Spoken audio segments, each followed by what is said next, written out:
আমার মা এবং স্ত্রীর মধ্যে বনিবনা হয় না, এ নিয়ে আমি প্রায় বিব্রতকর পরিস্থিতিতে পড়ি। কিভাবে তাদের মধ্যে পারস্পরিক সৌহার্দ্য প্রতিষ্ঠা করতে পারি, পরামর্শ দিয়ে বাধিত করবেন।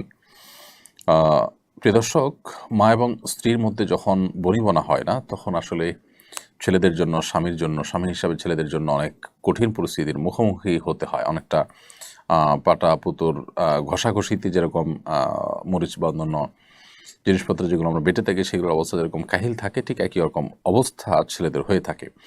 তো এরকম পরিস্থিতিতে আমরা সবসময় বলি যে উভয় পক্ষের হক এবং অধিকারগুলোর সর্বাগ্রে আমাদের জানা কর্তব্য। স্ত্রীর হক কী, মায়ের হক কী, সেটা আমাদের জানতে হবে। একজনের দিকে আমি টানতে গিয়ে যদি অন্যজনের প্রতি অবিচার হয়, অন্যজনের হক যদি নষ্ট হয়, তাহলে সেটা ভুল হবে এবং সঠিক কাজ হবে না।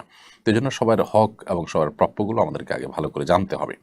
দ্বিতীয়ত যে কাজটি করতে হবে তা হলো মা এবং স্ত্রী উভয়ের কাছেই যথাসম্ভব চেষ্টা করতে হবে তাদের পারস্পরিক বনিবনা না হওয়ার বিষয়গুলোকে সমন্বয় করার চেষ্টা করতে হবে এবং মায়ের কাছে স্ত্রীর কাছে মায়ের হয়ে লড়াই করার প্রবণতা এটা দেখানো যাবে না। বিশেষ করে অনেকে আছেন যে স্ত্রীর কাছে গিয়ে যখন তিনি স্ত্রী মায়ের ব্যাপারে কিছু বলেন, তখন মায়ের হয়ে স্ত্রীর সাথে লড়াই করেন, আবার মায়ের কাছে যখন যান তখন স্ত্রীর হয়ে মায়ের কাছে লড়াই করেন, উভয়ের কাছে তখন তিনি খারাপ হন। বরং যথাসম্ভব তাদের কথাগুলো শুনতে হবে, মনোযোগ দিয়ে আমলও নিতে হবে এবং যদি তারা কোনো ভুল ধারণার মধ্যে থাকে একজন অপরজনের প্রতি, তাহলে সেটাকে খুব বিনয়ের সাথে সম্ভব হলে বোঝানোর চেষ্টা করতে হবে। আর যদি মনে হয় যে বোঝালে হিতে বিপরীত হবে, তাহলে চুপচাপ থেকে প্রয়োজনে কোনো রকম সায় দিয়ে অন্য কাউকে দিয়ে বোঝানোর চেষ্টা করতে হবে।